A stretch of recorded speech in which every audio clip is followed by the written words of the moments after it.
when people are married, they're one, right? Yeah? Yeah. Okay, thank you. Good afternoon, parents. So, can we agree that we just sit on one segment of the of the tent of the church, so that I don't feel like I'm talking to chairs and people at the same time? Is that okay? All right. So, karibuni sana. It's good to see all of you. I needed to ask Pastor Shiro, how much time do we have? Oh, we just finish as soon as we can. All right, sawa sawa. So I'll introduce myself. Sophie Mwende Musyoka is my name. So Pastor Simon is actually Musyoka. Baby is my mother-in-law. So I go by that name. We are parenting to 3 children, 23, 19, and 15. So that is who we parent, and I'm a teacher.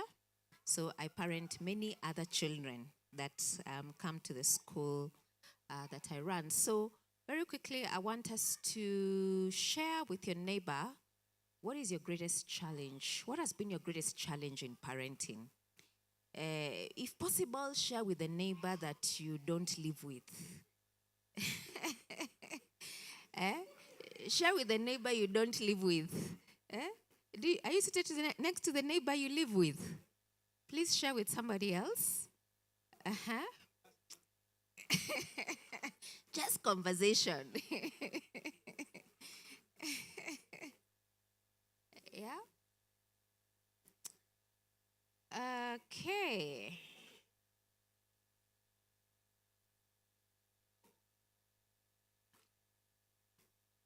Aha. Challenges. Are we sharing challenges? Okay.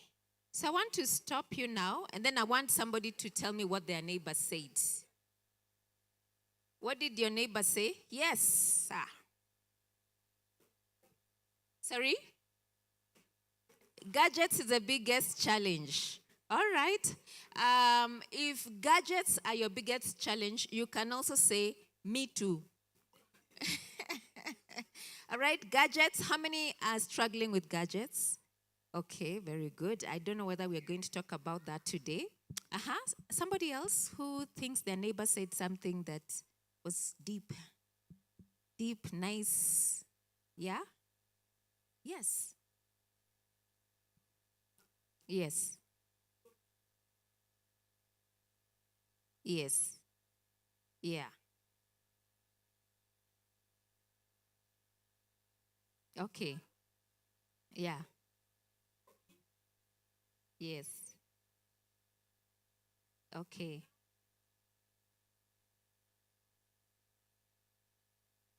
Yeah. Yeah. And I think in the midst of that, you're also trying to ask yourself, if this was me and my parent, how would this have gone down? No discussions, but then they have reasons. Yeah, reasons. How many of us are facing that challenge? I think parents need training in negotiation skills. Yeah, all right. Somebody else, last one? Yes? Okay. Wanting to know what exactly they are thinking. There's a high likelihood that they are not thinking. Yes, because we are told that the brain fully develops, at least the thinking part of the brain, the decision making, the logical function of the brain develops fully at 25. So it's possible that they are not thinking. Does that make you feel consoled or or fearful? Okay.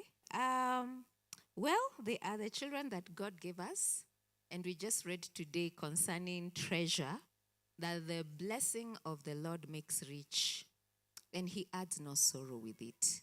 So we must claim that about our children as well. Okay. All right. So raising parents, and so very quickly, I'd ask that the tech team works with me so that we get the slides running as we ought. So we can just go to the next slide. So we say that parenting is an opportunity. How many of you could say that somebody said that marriage is your last chance to grow up? When you get married, you get your last chance to grow up. But I think parenting is the next level. Yeah, it's the next level of you need to grow up. So it's an opportunity. Parenting is an opportunity. It's an opportunity for us to send something. You know, it talks about sending children as arrows. It's like sending arrows beyond where you wouldn't be able to reach. So it's a great opportunity, and we need to understand that even with your difficulty, I always remind myself with my life, as much as I feel it's challenging, there's somebody who is praying for my life, for the life I have. They look at me, they want the child I have because they don't have. They want the opportunities that I have, they are not yet available to them. So I think we need to look at it as an opportunity and to understand that, Jeremiah talks about God knowing us knowing Jeremiah before he was formed in his mother's womb. So did he know you?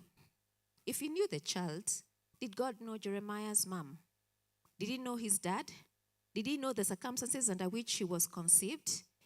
And then it goes on to say that, before, like God knows the number of our days before even the first one begins. We need to think about those things as we go through our life generally, and in particular, the life that we are leading as parents. So seize the opportunity. It's a great opportunity to grow. I think parenting children has really grown me as an individual. I've had to grow in selflessness. I've had to grow in futuristic thinking. What is this child? Even from very small ones. I say that moms are, at one point, you're a mobile kitchen, mobile wardrobe, mobile what else? Doctor, you have a first aid kit in your handbag for just in case. And you have to really think a lot about the future. And that makes us better people, better planners. You stop living recklessly. I remember somebody who told me that the day his child was born, he realized he could no longer continue with his life of partying because now somebody was watching them. So children come to raise us to be better people. It's a challenge. But it's a challenge where the Lord says, you're not alone. So you have the cheat sheet, you have help. And then it's also a responsibility which we need to accept and bear, no matter what it is. And I know sometimes we get these kids that you didn't quite plan for. I know women who are very bitter because they look at their children and they're like, it is because of you my life stalled. No. It is not true. But because that's not what you're talking about, I will leave that statement there and just move on swiftly. What challenges do you face with your pre-teens and teens? I think one of those is that we're just living a very different life. I'll share with you a little story that when my son was about 6 years, that would be like 13 years ago, and we'd gone out for dinner, and we were just having dinner. It was family night out, and then my child looked at me and asked me, "Mommy, do you know what oral sex is?" Then I was like, oh my goodness. I was like, I'd swallow me right now, because honestly, where did he get that from? And he was not fazed. He could have asked, have you seen the bird flying? It was that kind of thing. And, it made me realize I wasn't ready for that kind of conversation with my children. But there they were. And he was not, later on I realized he was not asking for me to inform him. He was checking whether I know what he knows. Do you understand? Yeah, it was not for, "Mommy, please teach me." It was, "Tell me, I'm marking what you know because I already know." And that threw me off, because number one, where I came from, at the ripe old age of 6, is that what you're discussing with your child? No. Secondly, this is a boy from an African tradition. Do you discuss, let alone discussing it with children, do you discuss it with children of the opposite sex? So there was like a whole mind shift thing that needed to happen very quickly. You know, after that incident, I'll tell you at the end what my response was. So we are called to connect with our children. And I was just going to say that I just sat down later and I was like, at what point was I thinking about this thing that my son is asking me? Yeah? What were you thinking about at 6 years? You? What are you thinking about? Playing. Cartoons. Us guys, we didn't even have TV, so wachana cartoon. We were knitting and making bean bags. And what else were we doing? I mean, just to say that the kind of life and exposure that our children have, we did not have it when we were their age. And so we're sort of parenting out of a space of shooting from the hips. You don't know. You don't know what to say to these children. You're not ready. You don't have the script. Nobody gave you the cheat sheet. And you're just there and you have to parent. So for us to meaningful parent our young people, our teenagers, we need to connect. We need to build relationships. With the incidents I've just shared with you, I quickly, recollected myself. I think the dad had stepped out. He was, I think, on a call or something. And I told him, yeah, I do know. Do you? And he said, yes. And he proceeded to give me book definition. In fact, if I was the one explaining to him, I doubt that I would have articulated to him as clearly as he articulated to me. So I said, all right, yeah, that's right. Then I said, so who taught you? So in that season, we had hired school transport for our children, a group of Christian families. So we had, our children were going to the same school. And so there was several of children, several age groups.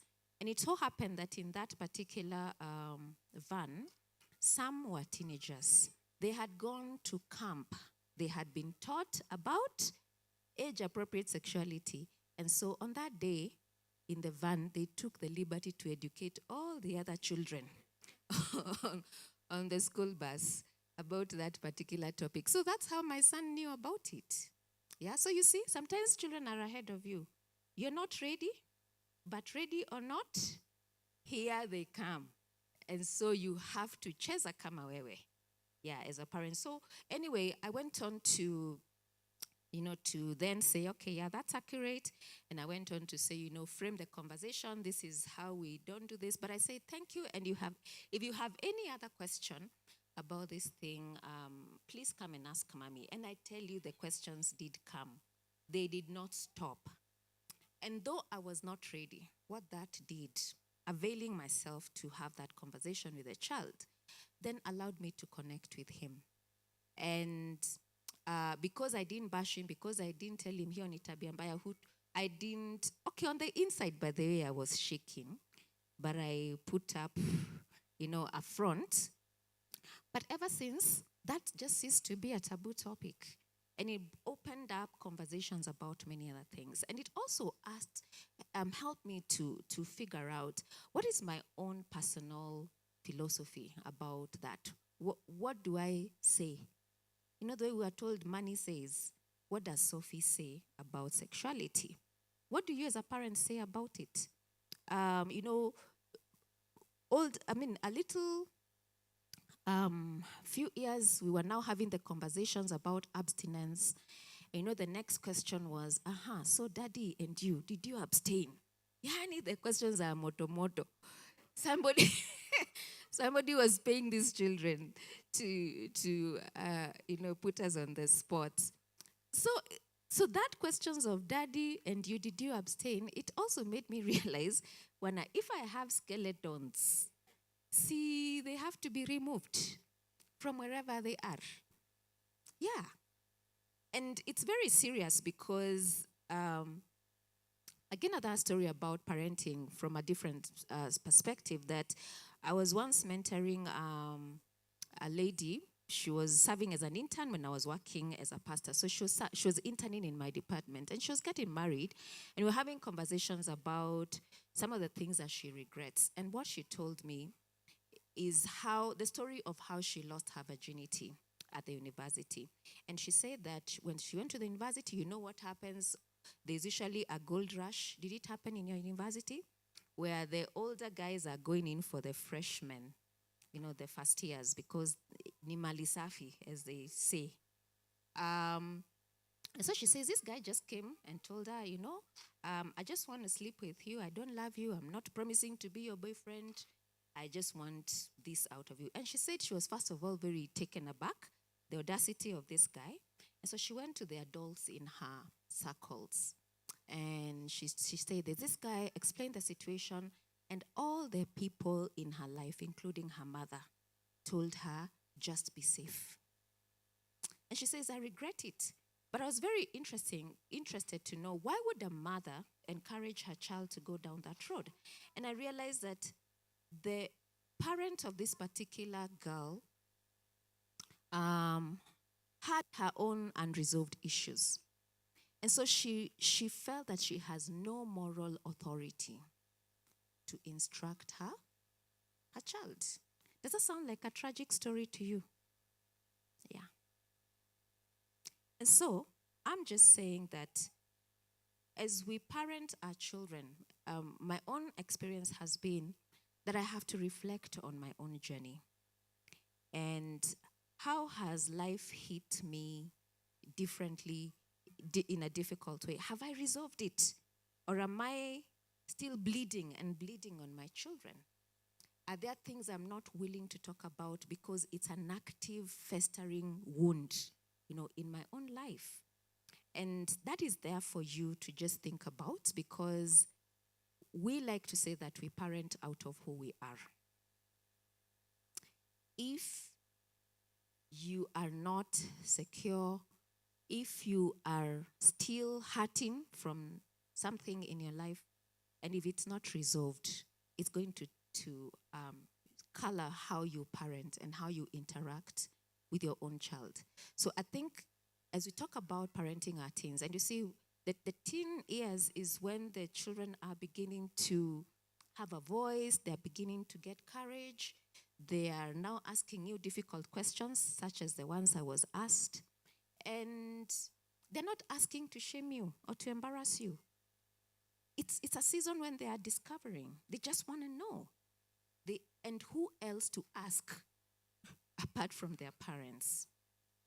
In fact, when your children are asking you about these questions, you should consider it a privilege that they assessed the situation and found that it was you that they should come and ask. That should be encouraging to you.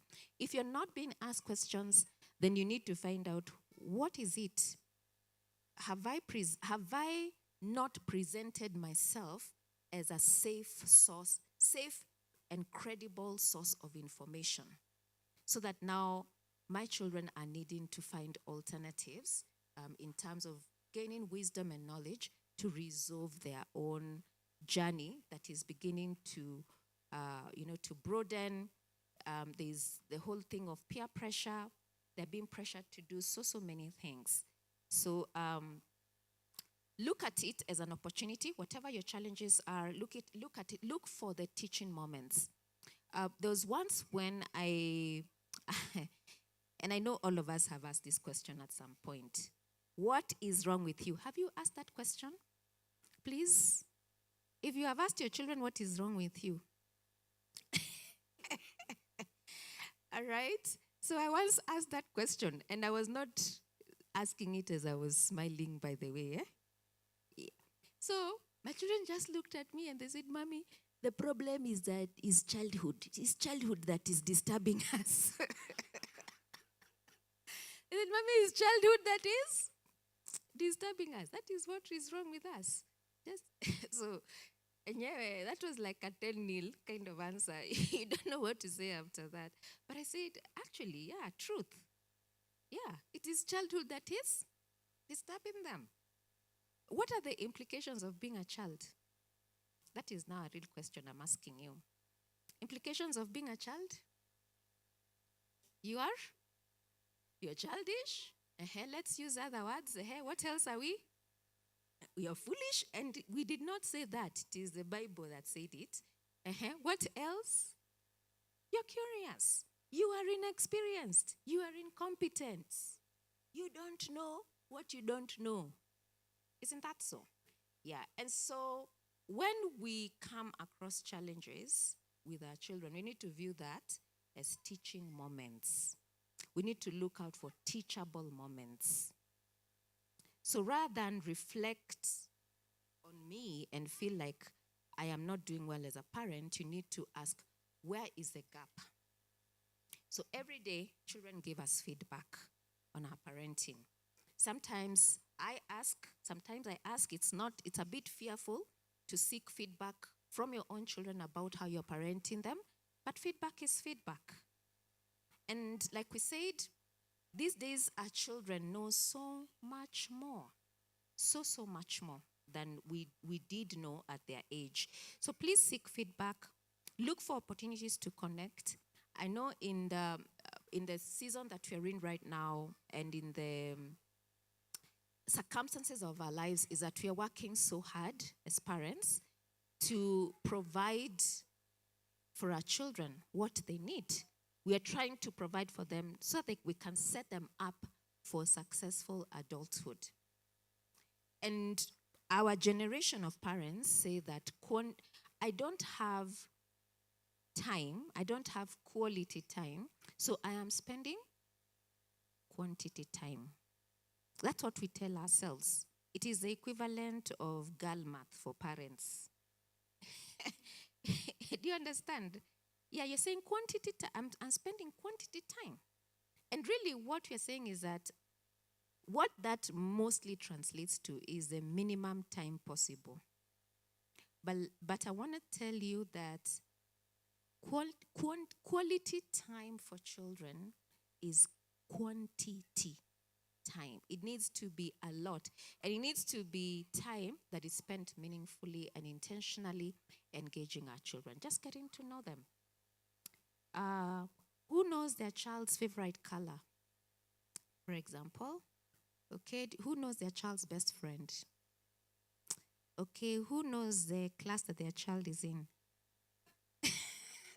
No, seriously, I'm a teacher and their parents will call me and tell me, Sasa, I don't know which class my child is in. I'm like, because of why? Why don't you know why your child, which class your child is in? So, I mean, do you know your child's favorite meal? Okay, and I'm not talking about popcorn and crisps and pizza. Okay, just a little test out there. I'm just saying, please be students of your children. Look for teachable moments. I had the privilege of driving with my children back and forth to school every day because they attended the school that I work at. And I had so many opportunities to ask, how was your day? And then when they ask, how was your day, please listen. Yeah, sometimes we would ask, what was your highlight? What was your highlight? What was your low light? Over the table or on the journey back home, and then just listen and hear, what did the child say? The highlight, what was it important to you? The low light, why did he put you down? And you get to know so many things about your children. You get to connect with them. When it came to things like what my children like, who is their favorite artist, do you know what genre of music they listen to? Do you know? Have you tried to sit down and watch with them something, a movie, debrief with them? So what I did in those days is that I downloaded all the crazy music. By the way, it's crazy. I don't like loud music, but I listened to it with them. Yeah? So when they were talking about CG Lacrae and even me, I had a point to throw there, and they felt, yeah, you have a cool mom. Cool mom can be told difficult things, by the way. So look for moments of connection, and then commit to guiding our children. Like we said, childhood, teenagehood implies immaturity, incompetence, just lack of knowledge. And who is it that is supposed to bridge that gap? It is our role as parenting. That is, as parents, that's what it means. And then competence. Competence is about, when your 12-year-old makes her bed and the corners are not mitered. I mean, you've been doing that for about 40 years. Yeah? They are 12. So the level of competence is kind of different. In fact, you making your bed at 12? We don't tell us. But think about it, so that then you're not too judging, or you don't push your children away because you're internalizing or processing those tasks through your 40, 35-year-old lens, and yet they're only 12. So we sort of need to exercise compassion, for our children and realize that when they display signs of weakness is because it becomes then an opportunity for us to train and to skill them. If a child is being, unruly, they're struggling in their social relationships, we say in the teaching profession that there's something in their shoe. Have you ever had a stone in your shoe? How does it feel? Yeah. Can you go on for long? At some point you have to stop and no matter how much I tell you to walk straight, if the stone is in your shoe, can you walk straight? You can't. So we need to stop, give them an opportunity to remove the stone in their shoe, find out what is it, and that is really to say, children never just act out of nothing. They express what they have first of all internalized. Our teens, even us, you just don't wake up and whoever wakes up just angry for nothing. Do we? As parents, no. It takes something to get you to that point, so much more for our children. So like I say, when we have whatever challenges we face, it's an opportunity for us to just dig a little deeper, find out what's happening in the life of that child, see whether there is a teachable moment, seize it, and train your children, in the fear of God. I can see my good husband, who I was standing in for, has come. So I'm just going to read the scripture and allow him to take over from there. What happened to our screens? Oh, this one is off. So I thought it was off for everybody else. Let's go to the next slide. Ephesians 6:1-4. Can we all read it? Children, for this is right. Honor your father and mother.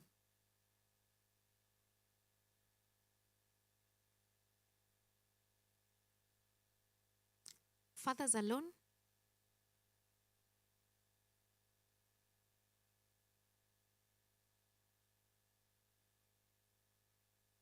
Okay.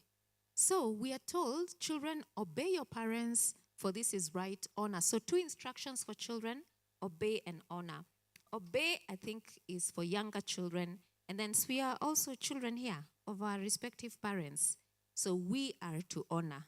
We may not always obey what our parents are asking us to do because they may not fully understand the context within which we are working, but we honor them. So children are to obey and to honor. So I think those are instructions that are given to 2 different age groups. And yesterday I was speaking to some other parents and telling them that children need to see how you are relating with your own parents, because then you're teaching them honor. I also said that before we require obedience, we have to define it. What is obedience? Yeah, what is obedience, by the way? What is obedience? It's just simple English. It is better than sacrifice. Hey, people are spiritual here. Obedience. Doing what you're told the first time with a good attitude, without complaining. Define what obedience is. Remember, we said that part of childhood is lack of competence. gaps in knowledge and understanding. So before you require obedience, define what obedience is. And then after defining it, give opportunity for practice. Isn't that so? Yeah, give opportunity for practice, mark the performance, give feedback, and if the child needs to repeat again, isn't that what happens to us in real life? Yeah, so, and then so honor. Honor is also, we need to define what honor is. What is honoring? But also, take your children with you when they are going to visit their grandmother, your parents. Show them what honor means. Yeah? So we model, we teach, we model, we explain, we give opportunity for practice. All that is part of what we are supposed to do. So it says, fathers, do not exasperate. Do you know what exasperating is? And because we are being given that instruction, I think it's I don't know whether men have more capacity to exasperate children. Men, what do you say? Patrick, what do you say? You think you exasperate more than Pastor Faith, Rev Faith? You're not very sure. But anyway, let's say parents do not exasperate is just to frustrate. Do we have the capacity to frustrate our children? In what ways? Not meeting their needs for love and affection and affirmation and acceptance. When your child is only yours when she's making A's, you're frustrating them. Do you understand? Yeah. When you don't avail yourself to love your child as they need to be loved, aren't you frustrating them? Yeah, all of those things. And really, it's very personal. It says, do not exasperate them. And it offers us, it doesn't just tell us not to, it offers an alternative and said, instead, bring them up in the training and in the instruction of the Lord. That implies that we must be living examples of what it means to be disciples. Because can you teach your children how to walk in the Lord if you are not walking in it? If you're not walking in the way of the Lord, can you teach the children? It becomes difficult. So every instruction reflects back on us. You can't teach what you don't know. You can't teach what you don't practice. And sometimes we are told that our actions are so loud, the children cannot hear what we are saying. Mommy, your actions are too loud. Daddy, your actions are too loud. I cannot hear what you're saying. And so we are to inculcate obedience, and we've said define it, train in it, give examples, model. Don't frustrate. Yeah. Listen to your children because they need to be heard as well. Respect your children. By the way, children need to be respected. Do you believe that children need to be respected? Yeah, we need to respect them. And somebody, I was in another parents' session and they said, no. Respect is a one-way street and it really comes this way. Doesn't go that way. Not from me to the children, but it is not actually biblical. We see Jesus in many times just saying, let the little children come to me. He says, unless you are like these ones, you will not see the kingdom of God. So our view of children and how Jesus views children is very, very different. And then it says, train. Before you train, can you train if you're not a trainer? Before you make somebody a trainer, you go through TOT, trainer of trainers. So before you train, please make sure you're competent yourself. Before you ask the children to be kind, are you kind? Can they take examples out of your life for kindness, for generosity, for whatever it is that you're instructing them in? And then I'm an instructor, and for me to instruct, I have to, familiarize myself with the content that I'm going to present. I have to have objectives. That at the end of this interaction, there's an outcome that I am hoping to see out of my time with their children. So how many of us have parental goals? Well articulated. And don't tell me godly children. I know all of us are believers who want godly children. But how many of us have deliberately articulated our parenting goals? Okay, there's one. Somebody else? The rest of us, we are just winging it. Okay, so I'll say what Jesus said to you. Please go and sin. Forgiven. Maybe you didn't know. But from here, please articulate a goal for. Do you have family values, for example? Your family values, well articulated. Ama you create them on the go, depending on circumstances. Yeah. So just for us to think about it, if we are to instruct, okay, it can't be that we are winging it. Goals. This woman in yellow, are you from our nini? You're not a you're an adopted relative. All right. You have goals. What are goals? What goals do you have? Just give the rest of us a cheat sheet. It's not just one goal. It's broken down. And it goes all the way to their education, their spiritual anchoring,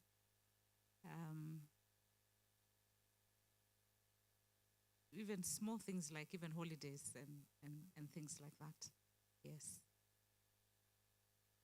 Very quickly before I hand over the mic, Luke 2:52. Do you know what it says? And Jesus grew in stature. Okay? So 4 areas of development for our children and around which we can form parental goals. Stature has to do with, of course, physical development, intellectual development, if you want. And I think a lot of that we get when we send our children to school. So in stature, in wisdom is about knowing. So expose your children to know what they need to know. Help them grasp understanding. And wisdom is practicing what you know and understand. And then in favor with God, spiritual development. Yeah, are we discipling our children? Favor with man, social development. Are we asking our children? So we can talk about 4 areas around which we can come up with goals for our children, and we can discuss them. How am I helping my children to, am I involved with their studies? Do I know what their areas of struggle is? Am I providing for that? Are they accomplishing their milestones? Okay. And then what is the other thing? Favor with God. Are we doing spiritual parenting? Teaching our children what it means to live an active Christian life. Are we doing that? Is it happening in our own lives? And then are we training for social intelligence? How do you relate with other people? How do you relate, how do you view yourself in relationship to other people around you? So homework for you. Think through it. If there are no goals that you have currently articulated, I think it's never too late. They say that today is a first day of the rest of your parenting life. So you can begin somewhere. Okay? All right. Barizen, Kosalama, how many fathers do we have? Fathers, just raise your hand, I see. Okay, just wanted to locate you where you are. Good. Now, thank you. Thank you very much for continuing. I'm sorry to come late. I was in a church somewhere. We were doing something and we got a little late. Now, I know we have only about 10 minutes remaining. We were to finish at 1:30. Can you give me 10 more minutes? We'll summarize something and then you go. Is that okay? Or it's hard because of the children? We can do that. Let me go quickly. I think we need, and we'll talk with Pastor Shiro, we just need a structure of training that continues for a while. But also check our Transform Nations YouTube. We've done many trainings for school parents. I think we train in Kyoto and several schools. Some of you go there, where we do a year-long program for the parents. So today we cannot do as much. We need time to go through some of the things. But let me just go through a few slides here. The next one. So the realities today, the death of a village. A lot of us don't have a lot of help when it comes to parenting. But we encourage you to make sure you have a community of parents where you can send your children and you know the same values will apply wherever they go. So don't parent alone. Parent in a community. Digital nativity. Our children are in that. There's a talk I gave that you can watch. It's like 2 hours about digital parenting. I gave it in a few weeks ago in Sitam Buruburu. So just go to their their social media. You will find it there. But it just gets into details of the challenges around digital media space and how to have a digital parenting agreement with your child. We've always had that with Sophie. We've gotten the children to sign from the first time they get a phone, and we revise and they sign. And we follow it. So you can find those details. Complicated sexuality. Just last week, can you imagine?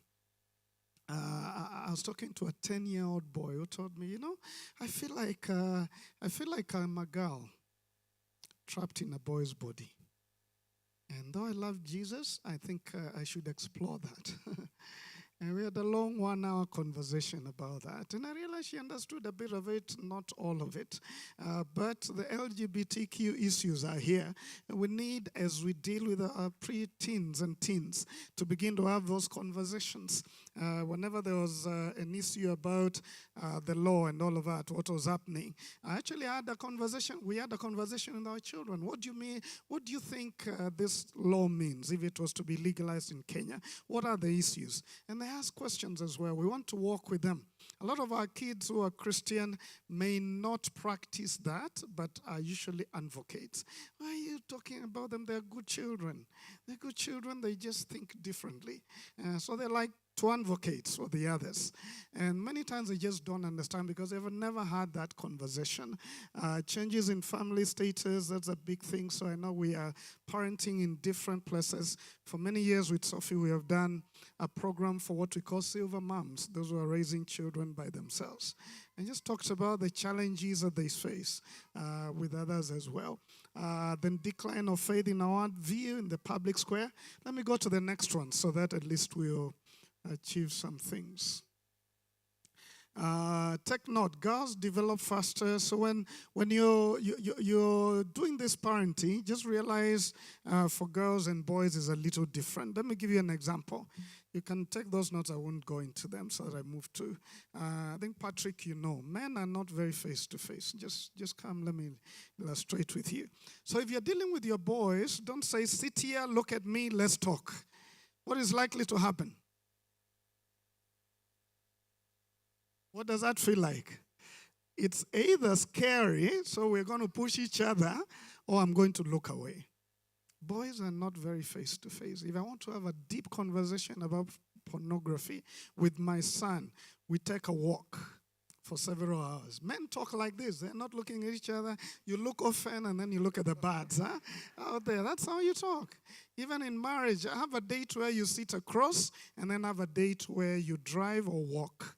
Then the men will really talk. But they feel threatened when they say, niangalie hapa, sasa ulikuwa unafanya nini?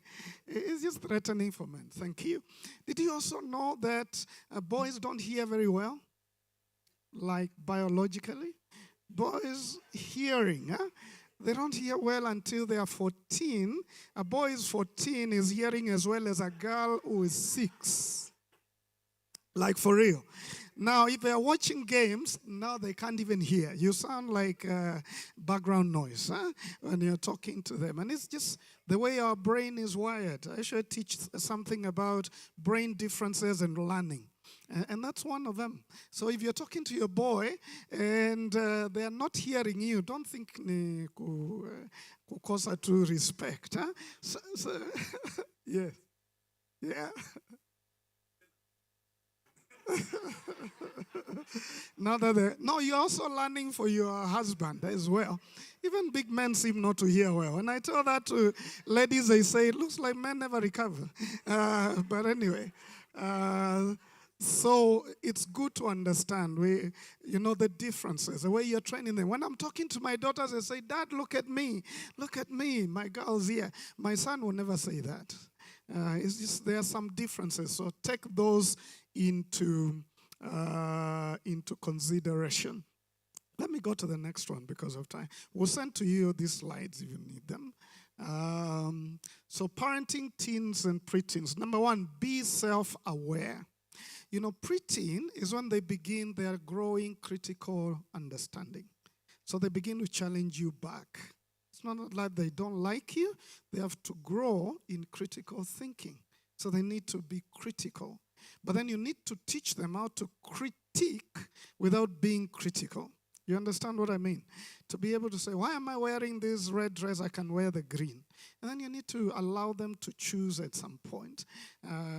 Choose which fights to pick and the ones to leave. But they're just learning how to ask questions, and it's important for them. Don't shut them down. Just teach them how to do it in a respectful way. Teenagers are learning arguments, how to make arguments about what they believe if it's in conflict with what you believe. So understand that that's what's going on, and you just need to teach them. If you're arguing, like my son, I remember we had to talk about laws of argument. When we are arguing, this is what you say. You don't say you always, you never. No, you don't say that. So we agreed, and let's have healthy arguments. We know that you need to grow in that, but it's where you are. So be self-aware, because sometimes we are insecure, and you rise up immediately against them, and they are just trying to question something, but it's because of your insecurity. So know you. We should say you parent out of who you are. So you need to know you, know yourself, to know, what am I struggling with? Is it insecurity? Am I angry at this time because of what's going on?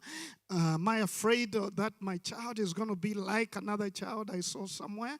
Is that what is driving you to be so harsh? What is really driving you? Biases, beliefs, things like that. Exercise your parental authority. Be firm, especially for teenagers, and especially for you moms.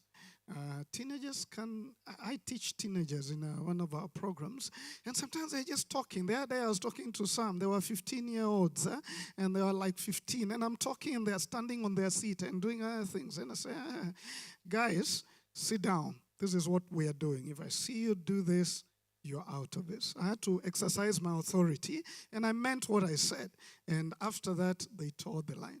Once I went to speak in a high school, 1,000 boys making noise, very hard to talk to them. The principal is talking to them, and they are talking, It's like they're competing with him. So I'm thinking, what chance do I have with my soft-spoken voice to get these boys to hear me? So when I stood, I took the mic, I said, guys, I came from far to come and talk to you. If you don't want to talk, I'll give you permission now to leave.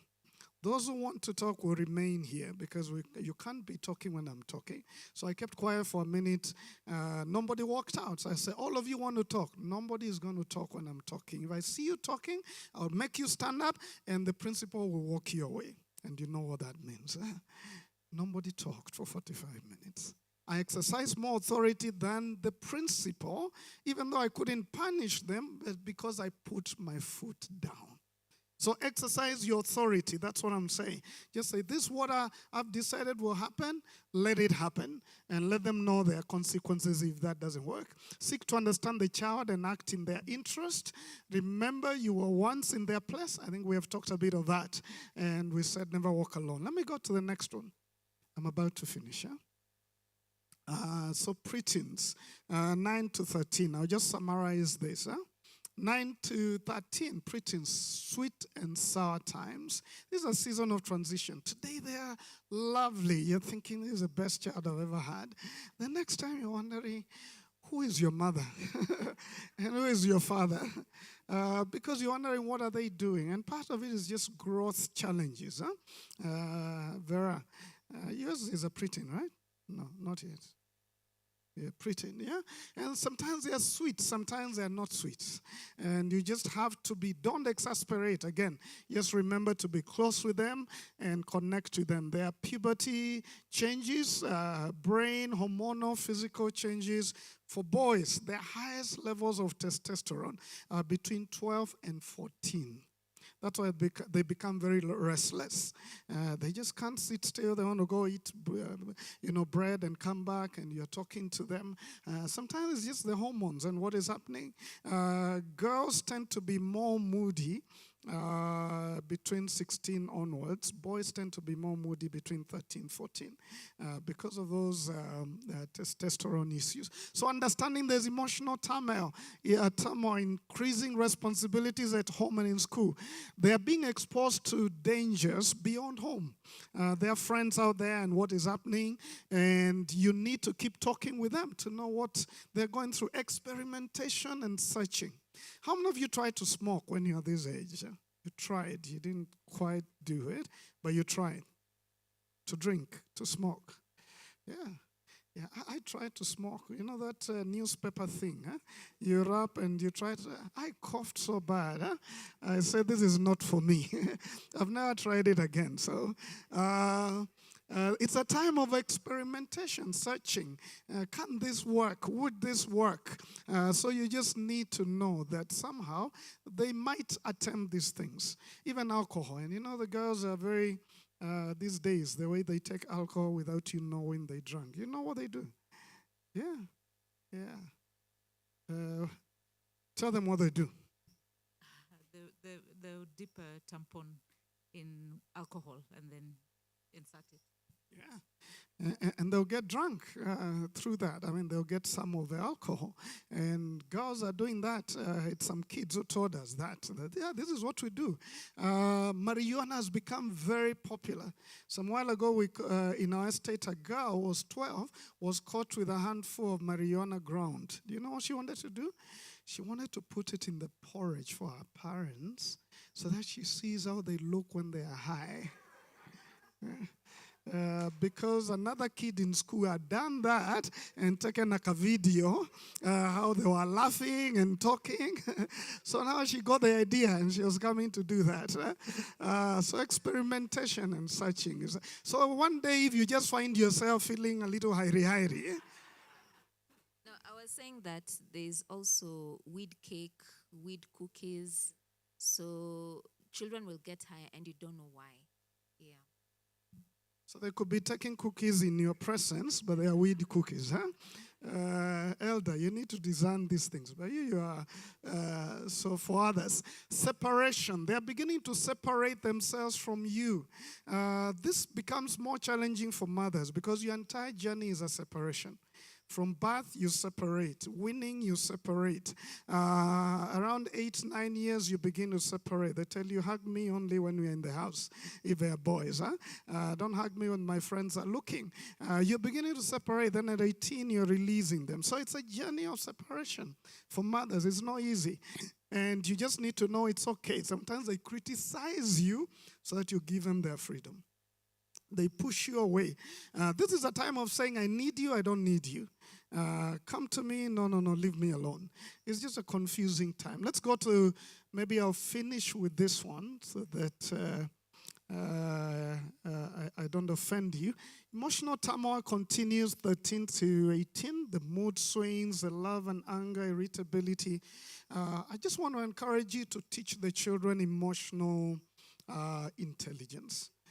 Help them understand how to say, Mom, I'm angry with you because you did this and that. And you say, okay, it's okay. Let's talk about it. Forgive me here. Let's deal with this. If you don't teach them to talk like that, then they're just going to stomp out of a place and bang the door.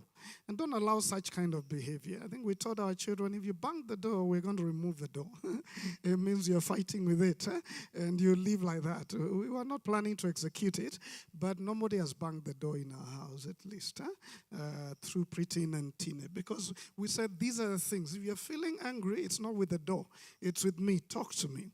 If you need a break, take a break and come back and let's talk. So agree on ways of handling the emotions that they are feeling so they don't take it out on the house and on other things.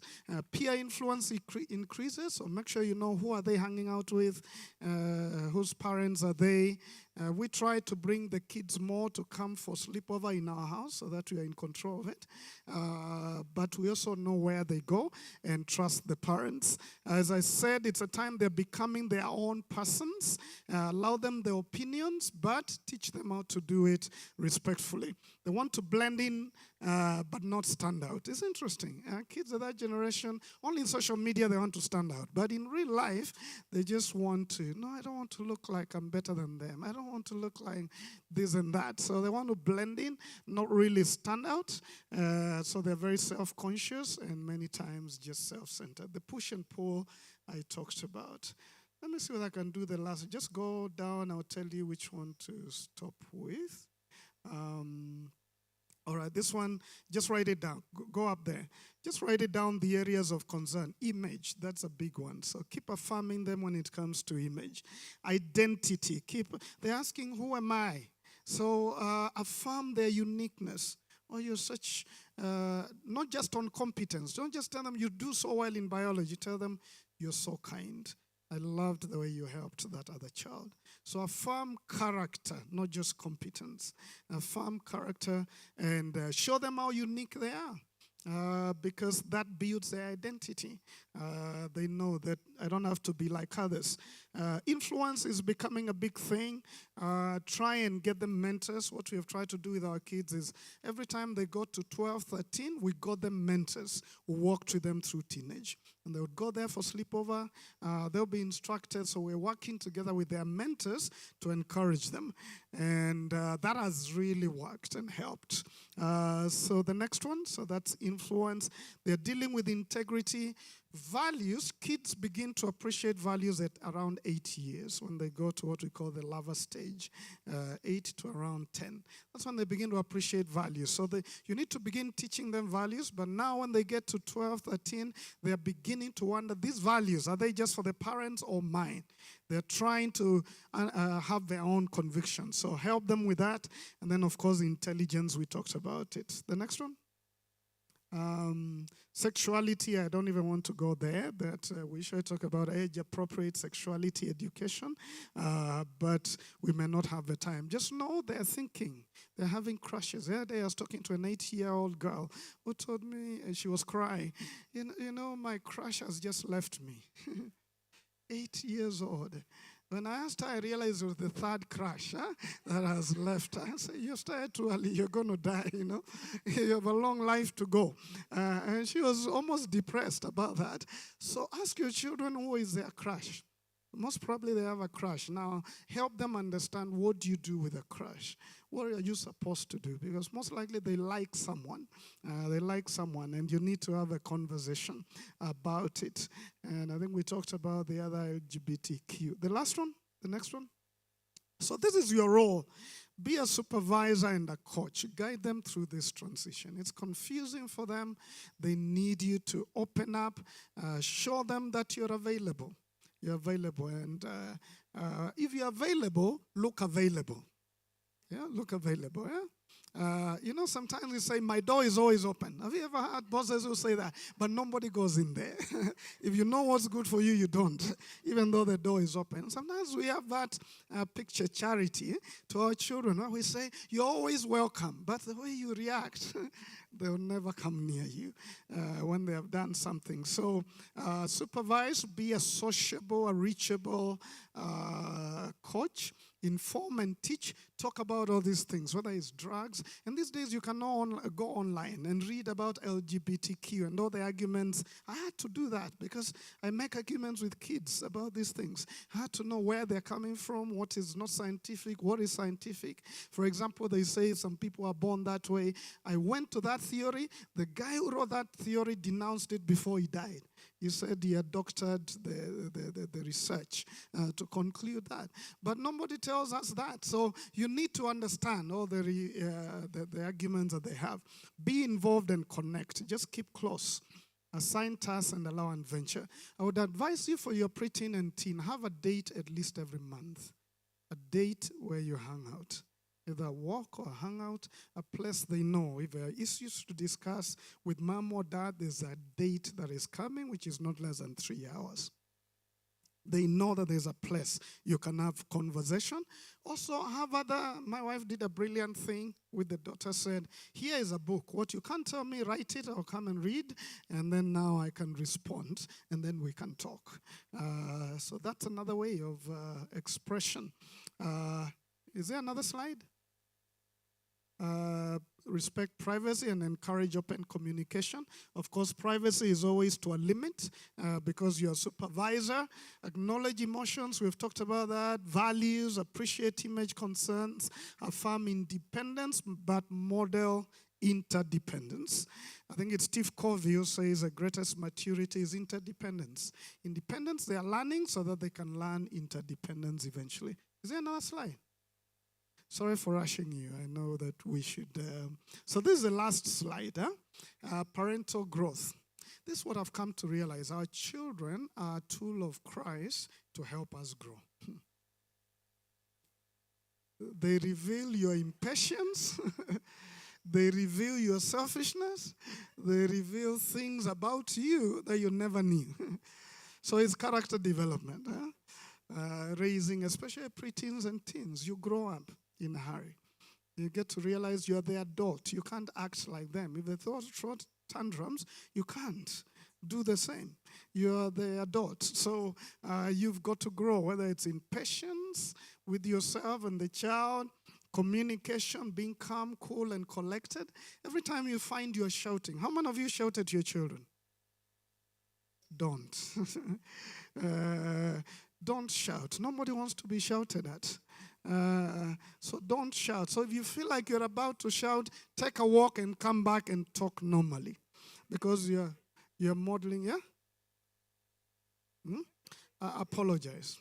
I've shouted once, I think only once to, maybe personality helps me, to my daughter, and she was so scared. She had to go and tell the mom, and later I had to apologize publicly to the rest of the kids. But nobody wants to be shouted at anywhere. So being the adult, you don't shout. You control your emotions, you come back, you talk nicely. So if you need one day I had to tell my son, just get out of here, let me relax, then we can talk. If I talk now, it will not be very godly. So just calm yourself and be collected. Lastly, care, concern, empathy. Just know your children really want to see your love. They want to know, even so, though mommy and daddy doesn't like this and that, I will never argue with the father, they love me. We need to do this again, right? But you're going to be okay. God is going to help you. You're going to parent well. You're going to become a better person in the process, and our children will be okay. Can I pray? Almighty God, we are grateful. We're very grateful just for the time to hang out and learn a few things and grow in this journey. And we're praying that each one of us will become better parents as a result. That this is like mirror. We look at the way we parent and we see who we really are. And we come back to you to help us. We pray about our children. Sometimes due to the brokenness in them, the sin around them, the models and influence on social media, they just really become difficult and go wayward. But we pray, Heavenly Father, in your own grace, you will preserve our children. Lord, watch over them. Reveal to us things we don't know so that we may help them overcome. And help us to be the parents who will point them to the greatness of Christ. In Jesus' name we pray. Amen. Thank you.